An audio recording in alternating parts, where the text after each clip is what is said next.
আসসালামু আলাইকুম। আজকে আমরা বলবো উদ্ভিদ বিজ্ঞানের প্রথম অধ্যায় কোষ ও এর গঠন। তো এই অধ্যায়কে আমরা বেসিক্যালি তিনটা ভাগে ভাগ করতে পারি।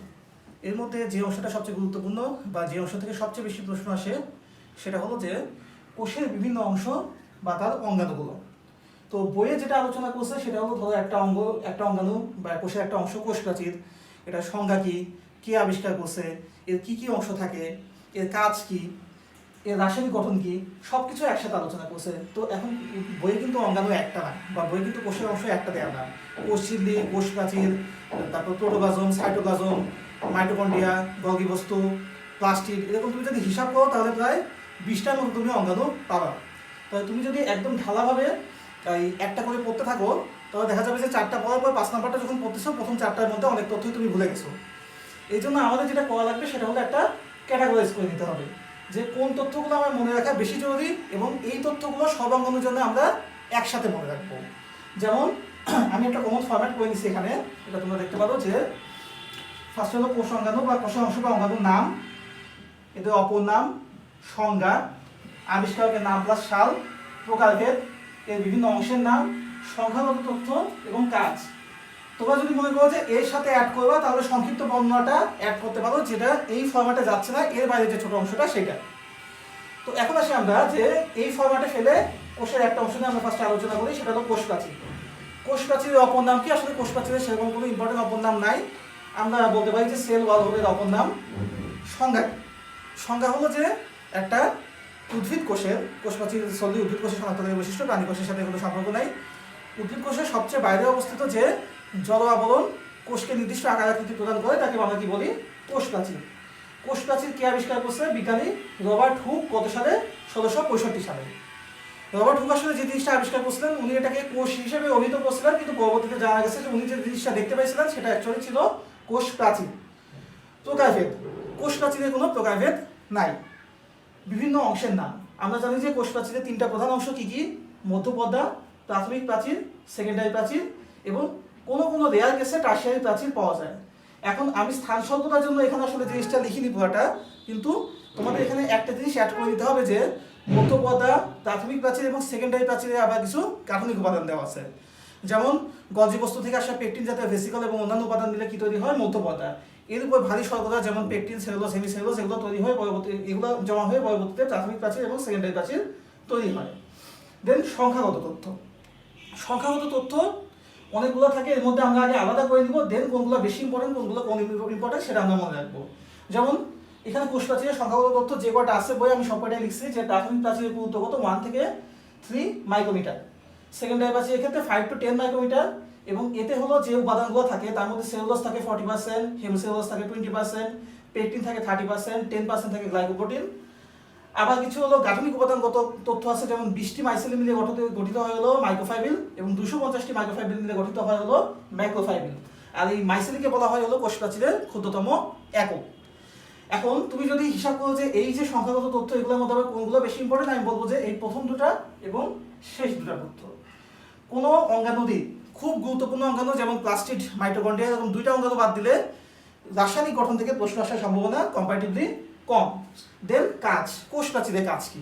কোষ প্রাচীরের কাজ হলো কোষকে একটা হলো নির্দিষ্ট আকার আকৃতি দান করে, কোষকে একটা যান্ত্রিক দৃঢ়তা দান করে, কোষের ভিতরে যে অঙ্গাণুগুলো আছে সেগুলোকে সুরক্ষা দান করে, পার্শ্ববর্তী কোষের সাথে বিভিন্ন উপাদানের আদান প্রদানে সহায়তা করে। তাহলে এগুলো হলো কি কোষ প্রাচীরের কাজ। তাহলে এই ফরম্যাটে ফেলে আমরা যদি হলো এখন কোষ ঝিল্লি আলোচনা করতে যাই তাহলে আমরা কি কি পাচ্ছি? কোষ ঝিল্লির অপর নাম কি? এটা খুব ইম্পর্টেন্ট একটা কথা। কোষ ঝিল্লির অনেকগুলো অপর নাম, দেখো আমি সকলে লিখছি।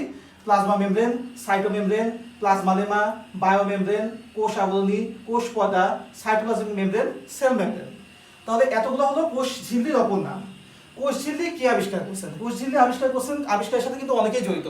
স্যান্ডউইচ মডেল একজন দিচ্ছেন, তারপর হলো ফ্লুইড মোজাইক মডেল একজন দিচ্ছেন। এইখানে কিন্তু একটা বোঝার বিষয় আছে যে আবিষ্কারকের নাম বইয়ে অনেকগুলো দেওয়া থাকতে পারে। যেমন তুমি যদি ক্রোমোজোম দেখতে যাও সেখানে দেখবা যে অনেকজন অনেক কিছু আবিষ্কার করছে, সব কিছু লিখে দিচ্ছে। কিন্তু তুমি যদি এতগুলো জিনিস একসাথে মনে রাখতে চাও তোমার মাথায় থাকবে না। একটা কথা মাথায় রাখবা যে কোষ ঝিল্লি সর্বজন গৃহীত যে মডেলটা সেটা হলো কোনটা? Fluid mosaic model. সো আমরা এখানে ইম্পর্টেন্ট তথ্য হিসেবে বা পরীক্ষা আসার মতো তথ্য হিসেবে শুধু মনে রাখবো কি সিঙ্গার এবং নিকলসন 1972 সালে ফ্লুইড মোজাইক মডেলটি আবিষ্কার করেন। দেন আসি হলো বিভিন্ন অংশের নাম। এখানে আসলে বিভিন্ন অংশের নাম আসলে কোষঝিল্লির ক্ষেত্রে বিভিন্ন অংশের নামটা ওইভাবে গুরুত্বপূর্ণ না, কারণ কোষঝিল্লি তো হলো আছে মাত্র দুটা স্তর, এই দুটা স্তর ছাড়া তো গাঠনিকভাবে আমরা হলো অংশ আলাদা করতে পারতেছি না। এখন আসলে কোষঝিল্লির গঠন সম্পর্কে আমরা খুব সংক্ষেপে তিনটা কথা জানবো, যে এর মধ্যে কি কি থাকে। এর মধ্যে বেসিক্যালি থাকে হলো দুই স্তর বিশিষ্ট ফসফোলিপিড, ফসফোলিপিডের বাইলেয়ার। এই ফসফোলিপিডের দুটো অংশ থাকে, একটা হলো ফসফেট মাথা, একটা হলো যেটা হলো পানিগ্রাহী, এবং একটা হলো ফ্যাটি অ্যাসিড লেস যেটা হলো পানি বিদ্বেষী। এই যে ফসফোলিপিড লেয়ারগুলো, এই লেয়ারের মাঝখানে তিন ধরনের প্রোটিন থাকে। এক ধরনের প্রোটিন আছে যারা শুধু ফসফোলিপিড লেয়ারটাকে টাচ করে ভেতরে প্রবেশ করে না, এটার নাম হলো প্রান্তীয় প্রোটিন। একটা হলো ভেতরে টাচ করে প্রবেশ করে কিন্তু ফসফোলিপিড লেয়ারকে ভেদ করে বের হয়ে যায় না, এটা হলো অন্তর্নিহিত প্রোটিন। আর যেটা দুই স্তরের মাঝখানে থাকে সেটার নাম কি, আন্তঃঝিল্লি প্রোটিন। এছাড়া হলো এই লিপিড আর হলো প্রোটিনগুলোর গায়ে কি যুক্ত থাকে হলো শর্করা, যাকে আমরা লিপিডের গায়ে যুক্ত থাকলে বলি গ্লাইকোলিপিড, আর প্রোটিনের গায়ে যুক্ত থাকলে আমরা বলতেছি হলো গ্লাইকোপ্রোটিন। আর প্রাণী কোষের ক্ষেত্রে হলো মাঝে মাঝে খুব বেশি পরিমাণে হলো কোলেস্টেরল থাকে। তাহলে তুমি এখানে অংশের নামের ক্ষেত্রে তাহলে ওইটা লিখতে পারো ফসফোলিপিড বাইলেয়ার, তিন ধরনের প্রোটিন, শর্করা এবং সামান্য কোলেস্টেরল। দেন সংখ্যাগত তথ্য। সংখ্যাগত তথ্যের ক্ষেত্রে তুমি যদি বইটা ফলো করো তাহলে দেখবা যে কোষঝিল্লির ক্ষেত্রে শুধু সংখ্যাগত তথ্য একটাই পাবা, যে এর যে গঠন আছে তার 75% হলো লিপিড, আর বাকি পার্সেন্ট হলো প্রোটিন, কার্বোহাইড্রেট এবং অন্যান্য উপাদান। তবে কাজ কি? কাজ হলো যে প্রাণী কোষের ক্ষেত্রে কিন্তু কোষ প্রাচীর নাই, সো কোষঝিল্লি হলো সবচেয়ে বাইরের আবরণ, সো কোষকে একটা নির্দিষ্ট আকারাতি দান করবে প্রাণী কোষের ক্ষেত্রে। তারপর কোষের ভিতরে অংশগুলোকে সুরক্ষা দান করবে, পার্শ্ববর্তী কোষের সাথে বিভিন্ন উপাদানের আদান প্রদানে সহায়তা করবে, কিছু ভারী মলিকুল বা ভারী অণুসে তৈরি করে, এগুলো সব হলো কার কাজ? কোষঝিল্লির কাজ। দেন এই ফরম্যাটে যদি আমরা একটা ইম্পর্টেন্ট অঙ্গাণু আলোচনা করি তাহলে আমরা কোনটা পাচ্ছি? মাইটোকন্ড্রিয়া। মাইটোকন্ড্রিয়ার অপর নাম কি কি? পাওয়ার হাউস, শক্তিঘর, কন্ড্রিওজোম, প্লাজমোজোম, তারপর হলো এন্ডোসিম্বায়ন্ট। এগুলো হলো সব কার অপর নাম? মাইটোকন্ড্রিয়ার অপর নাম। এখন মাইটোকন্ড্রিয়ার ক্ষেত্রে তিনজন আবিষ্কারক তিন রকম কাজ করছে, তিনটা জানাই জরুরি। 1850 সালে বিজ্ঞানী কলিকার সর্বপ্রথম মাইটোকন্ড্রিয়া দেখতে পান। 1894 সালে অল্টম্যান এর নামকরণ করেন বায়োপ্লাস্ট, এবং 1898 সালে বেন্ডা হলো এর নামকরণ করেন হলো মাইটোকন্ড্রিয়া। এখন কথা হচ্ছে ভাই, উদ্ভিদ বিজ্ঞানে যে এতগুলো আবিষ্কারের নামশাল, এগুলোকে আমার মনে থাকবে বা মনে থাকা কি আদৌ দরকার আছে? হ্যাঁ, এটা দরকার আছে। তোমরা যদি বিগত বছরের প্রশ্ন দেখো তাহলে দেখবা যে মাইকোটিবিউসের আবিষ্কারক, এইরকম যেটা একদম চিবাই বলে একটা অঙ্গাণু, সেটার আবিষ্কার কিন্তু বিগত বছরে মেডিকেল ভর্তি পরীক্ষায় আসছে। এই জন্য এখানে যে অঙ্গাণুগুলো নাম আমি এখানে দিয়ে দিচ্ছি, কিন্তু তিনটা আমি আলোচনায় করছি, বাকিগুলো আমি পিডিএফ আকারে দিয়ে দিব। ওখান থেকে যে এক্সট্রা যে ওখানে কিন্তু বাকি অঙ্গাণুগুলো এরকম বানানো আছে। এই ছকটা হলো সবগুলো তোমাদের বইয়ে যতগুলো কোষ অঙ্গাণু আছে সবগুলোর জন্য এই ছকটা বানানো আছে। ওখানে আমি অন্তত যেসব আবিষ্কারকের নামশাল উল্লেখ করছি সেগুলো সবগুলো কিন্তু আমাদের জানতে হবে। তো দেন হলো মাইটোকন্ড্রিয়ার বিভিন্ন অংশের নাম। এখানে হলো এটা আসলে যেহেতু আমরা মূল গঠনটা একটু চিন্তা করি, ছবিটার কথা, যে দুই স্তর বিশিষ্ট ঝিল্লি থাকে, বাইরের স্তরটা মসৃণ, ভিতরের স্তরটা ভাঁজ হয়ে ভিতরে ঢুকে গেছে। ভাঁজ হওয়া অংশগুলোর নাম কি? ক্রিস্টি। এই ক্রিস্টি গায়ে কি থাকে? এটিপি সিনথেস এবং অক্সিজেন যুক্ত থাকে, যারা হলো শ্বসন এবং হলো শ্বসনের কাজে জড়িত। আমরা জানি যে শ্বসনের যে বেসিক স্টেপগুলো, এর মধ্যে শুধুমাত্র গ্লাইকোলাইসিস সম্পন্ন হয়ে গেলো সাইটোপ্লাজমে। এছাড়া বাদ বাকি যে স্টেপগুলো, ক্রেবস চক্র, তারপর ইলেকট্রন ট্রান্সপোর্ট সিস্টেম, এগুলো সব কোথায় আছে? এগুলো সব আছে হলো মাইটোকন্ড্রিয়ার মধ্যে। অর্থাৎ শ্বসনের জন্য প্রয়োজনীয় সব শক্তি, সব এনজাইম এবং কোএনজাইম হলো মাইটোকন্ড্রিয়ার মধ্যে জমা থাকে, এবং এগুলোকে কাজে লাগায় মাইটোকন্ড্রিয়া কি করে? শক্তি উৎপাদন করে। এই জন্য আমরা কি বলে থাকি? পাওয়ার হাউস বলে থাকি। তো এখন আসি আমরা যে মাইটোকন্ড্রিয়ার সংখ্যাগত তথ্য কি কি জানতে হবে। ফার্স্ট অফ অল যেটা সবচেয়ে গুরুত্বপূর্ণ কথা, যে গড়ে প্রতি কোষে মাইটোকন্ড্রিয়া কতগুলো আছে? 300 থেকে 400। সবচেয়ে বেশি মাইটোকন্ড্রিয়া পাওয়া যায় কোন কোষে? যকৃৎ কোষে। কতগুলো? 1000টা। দুইটা আবরণীর মধ্যে মাইটোকন্ড্রিয়া যে দুটো আবরণী আছে এদের মধ্যে গ্যাপ কতটুকু? 6 থেকে 8 ন্যানোমিটার। আর মাইটোকন্ড্রিয়ার মধ্যে এর নিজস্ব একটা রাইবোজোম আছে যেটা হলো 70S রাইবোজোম, এবং এতে প্রোটিন আছে হলো 65%, গ্লিসারোলডিহাইড আছে 29%, লেসিথিন এবং সেফালিন মিলে আছে হলো 4%, কোলেস্টেরল আছে হলো 2%, আর হলো লিপিডের মধ্যে 90% হলো ফসফোলিপিড এবং বাকি 10% হলো ফ্যাটি অ্যাসিড। এখন একটা লাস্ট যেটা কথা জানা লাগবে মাইটোকন্ড্রিয়া নিয়ে, যে মাইটোকন্ড্রিয়াকে বলা হয় এন্ডোসিম্বায়ন্ট। আমাদের যে কোনো কোষের মধ্যে, সরি মানবদেহ বাদ দিলে, মানবদেহ হিসাব করলে এন্ডোসিম্বায়ন্ট হলো একটা মাইটোকন্ড্রিয়া। আর শুধু যদি উদ্ভিদ কোষ হিসাব করি আমরা, প্রাণীকে যদি আলাদা রাখি, তাহলে এন্ডোসিম্বায়ন্ট পাবো আমরা দুইটা, একটা হলো মাইটোকন্ড্রিয়া, একটা হলো প্লাস্টিড। যেসব অঙ্গাণুর নিজস্ব রাইবোজোম আছে, অর্থাৎ নিজে কাজ করার ক্ষমতা আছে, তাকে আমরা কি বলি? এন্ডোসিম্বায়ন্ট। ধারণা করা হয় যে এরা আগে হলো বিভিন্ন ব্যাকটেরিয়া বা হলো অন্যান্য যেসব হলো আদিকোষী জীব ছিল, এগুলোকে কোষীয় ভক্ষণ প্রক্রিয়া যখন আমাদের কোষ, উদ্ভিদ কোষ বা প্রাণী কোষ ভক্ষণ করছে, তখন এই যে ব্যাকটেরিয়া বা আদিকোষের অংশগুলো এই কোষের মধ্যে ঢুকে এই কোষের অংশ হয়ে গেছে। এই জন্য এগুলোকে আমরা কি বলি? এন্ডোসিম্বায়ন্ট বা কোষের অভ্যন্তরের মিথজীবী। তাহলে এটা একটা গুরুত্বপূর্ণ প্রশ্ন যে এন্ডোসিম্বাউন্ড কোন কোন অঙ্গাণু, মাইটোকন্ড্রিয়া এবং হলো প্লাস্টিড। সো এই ফরম্যাট ফলো করলে আমরা কোন কোন অঙ্গাণু বলবো, বাকি সবগুলো যেমন ধরো তুমি যদি এখন প্লাস্টিক আলোচনা করতে যাও তাহলে কিন্তু এখানে আমরা প্লাস্টিককে ফেলে দিতে পারতেছি যে আবিষ্কার করছেন কে শিম্পাল, তারপরে হলো আবিষ্কার এবং নামকরণ করছেন শিম্পাল। তার প্লাস্টিক হলো 3 ধরনের আছে, ক্লোরোপ্লাস্ট, ক্রোমোপ্লাস্ট, লিউকোপ্লাস্ট। কোনটা কি নিয়ে তৈরি, প্লাস্টিকের একটা গঠন দেওয়া আছে বইয়ে, কোনটার কাজ কি। সো এই ফরম্যাটে আমরা একদম কোষ প্রাচীর থেকে শুরু করে কোষ প্রাচীর, কোষ ঝিল্লি, প্রোটোপ্লাজম, সাইটোপ্লাজম, নিউক্লিয়াস সবকিছু আমরা হলো এই ফরম্যাটে করে নিব। করলে হলো আমাদের মোটামুটি যেগুলো তথ্য জানা সেগুলো জানা হয়ে যাচ্ছে। এর বাইরে শুধু যে গাঠনিক উপাদানটা সেটা আমরা হলো পরে জানবো। আর একটা কথা হলো যে রাসায়নিক উপাদানের মধ্যে যে পার্সেন্টটা, এটা শুধুমাত্র প্লাস্টিড এবং মাইটোকন্ড্রিয়া বাদে বাকিগুলো যদি তুমি মনে রাখতে না পারো তাহলে সেটা প্রয়োজন নাই। এখন কথা হচ্ছে এই ফরম্যাটে যদি আমরা কোষ সংখ্যাগুলো পড়ে ফেলি দেন আর কি বাকি থাকে। এই অধ্যায়ের একটা খুবই গুরুত্বপূর্ণ অংশ হলো উপক্রমণিকা। তোমরা যদি বইটা নাও তাহলে দেখতে পাবা যে বইয়ের কোষ এবং এর গঠন অংশের আগে একটা অংশ দেওয়া আছে যেটার নাম হলো উপক্রমণিকা। এই অংশটা যে আছে এটা আমরা অনেকে জানি না, বা বই খুলে পড়তে গেলে অনেক সময় আমরা এটা অ্যাভয়েড করে যাই। কিন্তু এই অংশে কিন্তু বেশ কিছু গুরুত্বপূর্ণ তথ্য আছে এবং এইসব তথ্য থেকে বিগত বছরে মেডিকেল আসে কিন্তু রেকর্ড আছে। যেমন উদ্ভিদ বিজ্ঞানের জনক কে, প্রথম শ্রেণীবিন্যাস কে করছে, শ্রেণীবিন্যাস কয় ধরনের আছে, কোন ধরনের শ্রেণীবিন্যাস কে করছে, মাইগ্রেসের শ্রেণীবিন্যাসটা স্পেশালিটি কি, এইরকম বেশ কিছু ভালো ভালো তথ্য তুমি এখানে পাবা। সো এখানে বেসিক্যালি আবিষ্কারকের নাম, তাদের কিছু সাল, যেসব গ্রন্থ আছে গ্রন্থগুলোর লেখক এবং শ্রেণীবিন্যাস পদ্ধতির হলো প্রকারভেদ, কে কোনটা করছে, কোনটা সুবিধা কি, এই কয়টা তথ্য যদি তুমি অংশ থেকে জানো তাহলে হলো এটা হলো এনাফ। এখন থার্ড যে অংশটা বইয়ের সেটা হলো নিউক্লিয়াস এবং তার ভেতরের অংশগুলো। নিউক্লিয়াসকে যদি আমরা এই কমন ফরম্যাটে ফেলি তাহলে কিন্তু হয়ে যাচ্ছে। এখন নিউক্লিয়াসের বাইরে যে অংশটা, নিউক্লিয়াসের ভেতরের যে অংশগুলো তার মধ্যে হলো আবার স্পেশালি হলো আমাদের পড়তে হলো ক্রোমোজোম। সো এই অংশটা আমি একটু আলাদা করে আলোচনা করার চেষ্টা করতেছি। আমি এটা মুছে দিই, এটা মনে হয় আমরা বুঝতে পারছি।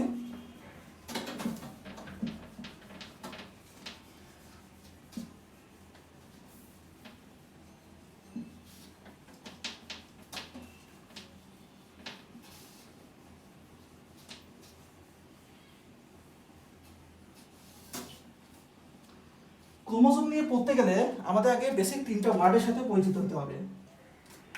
একটা হলো ক্রোমাটিন,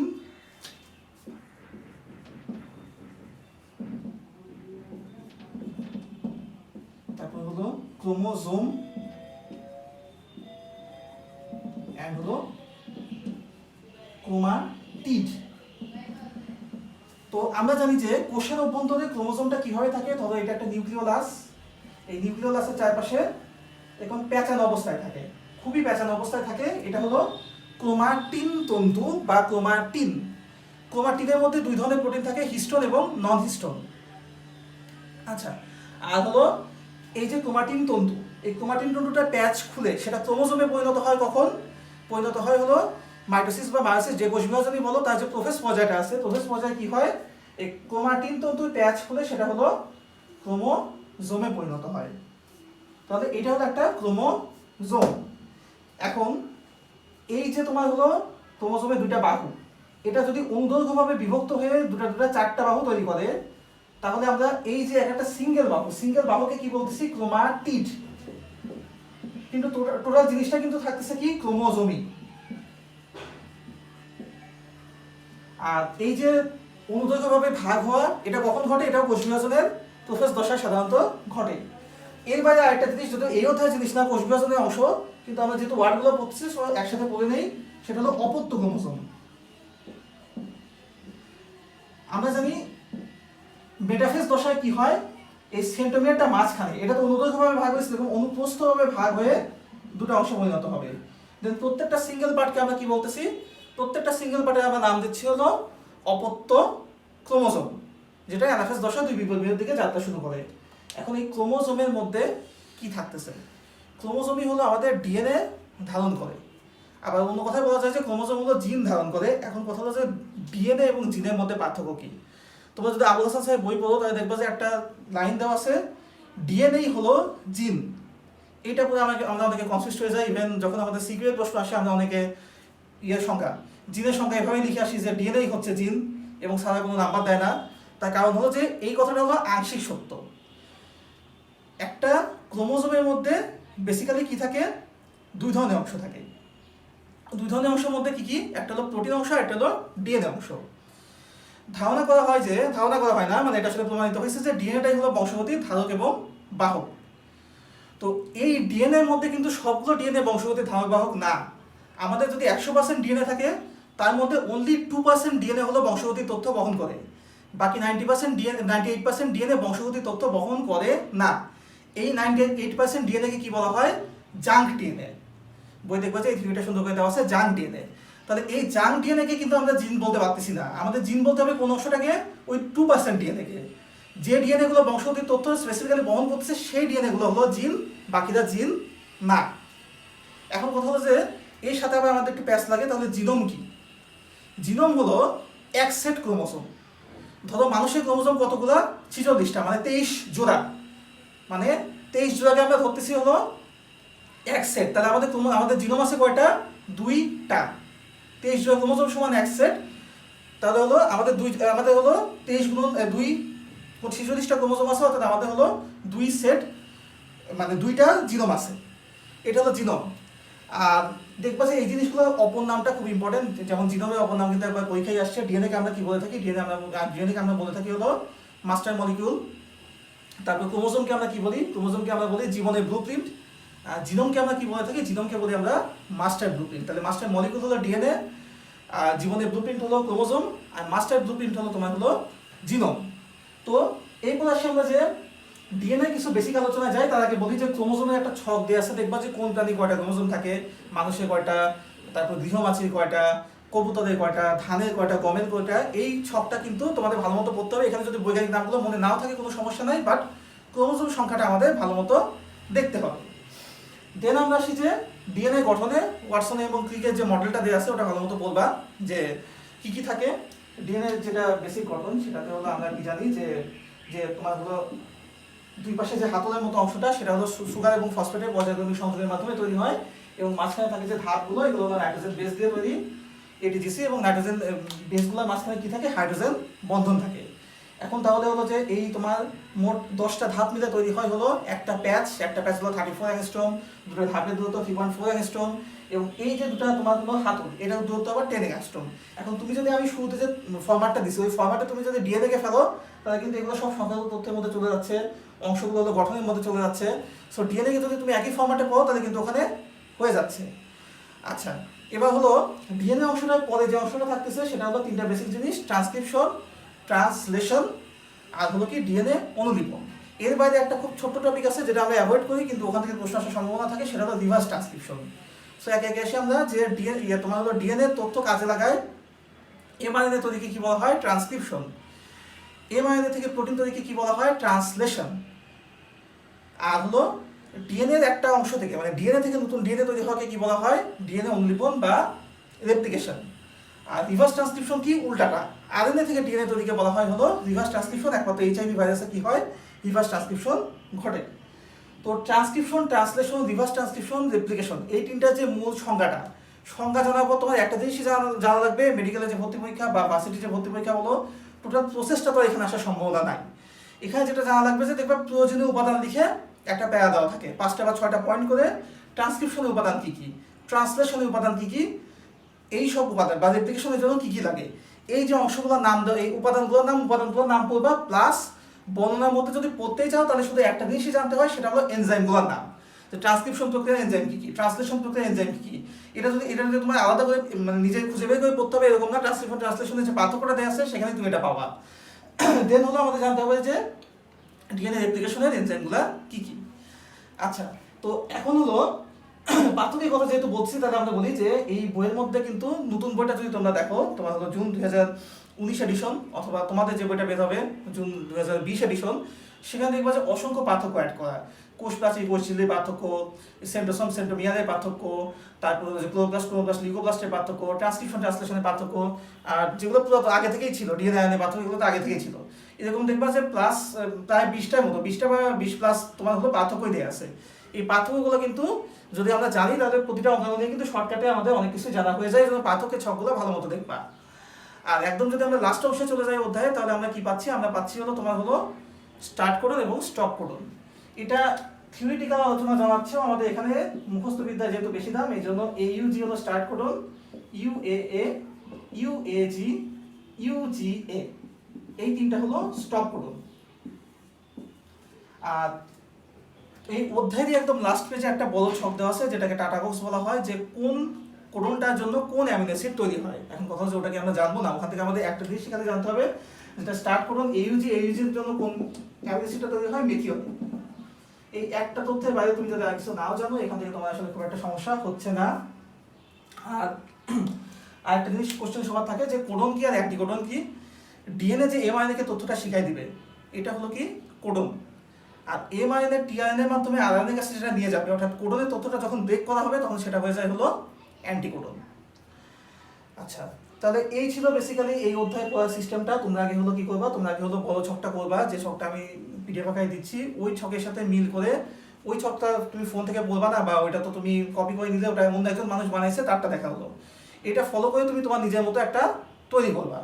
তৈরি করার সময় তুমি এক দফা শিখবা, এক দফা মুখস্থ হবে, প্লাস তুমি যখন পড়বা তখন জিনিসটা আরো ভালো মতো তোমার মনে গেঁথে যাবে।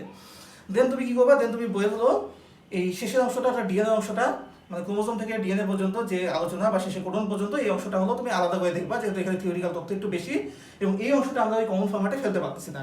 দেন তুমি কি করতে পারো, দেন তুমি উপক্রমণিকা নামে যে অংশটা, অর্থাৎ অধ্যায়ের যে শুরুতে যে অংশটা, যেটা আমরা অ্যাভয়েড করে আসি বা আমরা ওইভাবে দেখি না, কিন্তু প্রশ্ন আসার মতো জায়গায় এটা তোমরা দেখবা।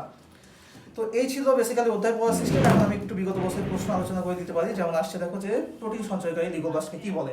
তুমি যদি ওই ফরম্যাটে লিগোপ্লাস্টের প্রকারভেদ করে ওই প্রকারভেদ অংশটা পড়তে যাও, তাহলে এটা ইজিলি পাচ্ছ যে লিগোপ্লাস্ট সঞ্চয়কারী, তোমার হলো প্রোটিন সঞ্চয়কারী লিগোপ্লাস্টকে আমরা কি বলি, অ্যালিলোপ্লাস্ট। তারপর আসছে হলো মিউটন কি। আমরা জানি যে জিনের তিনটা একক, তোমার হলো মিউটন, সিস্টন, রেপ্লিকন।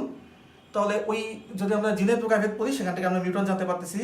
তারপর আসছে হলো নিচে কোন অঙ্গের কোষে মাইটোকন্ড্রিয়ার উপস্থিতি বেশি, এটা কিন্তু আমাদের ছকেই ছিল, আমরা যে তিনটা অঙ্গাণু দিচ্ছি তার মধ্যে এটা ছিল, দেখো যকৃৎ কোষে। তারপর হলো নিচে কোনটি ক্রোমোজোম সংখ্যার ক্ষেত্রে সঠিক নয়। আমি একটু আগে বলছি যে ক্রোমোজোম সংখ্যা ছক করতে হবে, সেই ছক থেকে দেখো এই প্রশ্নটা আসছে। এখানে আনসার ছিল ধানে 22, সেটা বলছিল আনসার। তারপর হলো মানুষের একটি মাত্র কোষে কতটি নিউক্লিওসোম থাকে, এই প্রশ্ন আসছে। যদি এটা অনেক আগের প্রশ্ন, এটা আমাদের রিসেন্ট প্রশ্ন না। তো এই ছিল বেসিক্যালি প্রশ্ন। এরপরে এই যে আবিষ্কারকের নাম, যেমন একটু আগে বললাম যে তোমার হলো মাইক্রোটিউবুলস আবিষ্কারকের নাম আসছে। তারপরে হলো তোমার হলো ডিএনএ বিভিন্ন অংশের এই যে মনোনিউক্লিওটাইডের দৈর্ঘ্য আসছে। সো আমরা যদি হলো, তাহলে আমরা কি দেখতে পাচ্ছি যে ওই ফরম্যাটে যদি আমরা এটা পড়ে নিই, তাহলে আমাদের মোটামুটি বিগত অবস্থায় যেসব প্রশ্ন আসতেছে বা যেসব জায়গা থেকে প্রশ্ন আসা সম্ভব, সেই পুরো জায়গাটায় কাভার হয়ে যাচ্ছে। সো এটাই ছিল বেসিক্যালি আজকের ক্লাস। Thank you.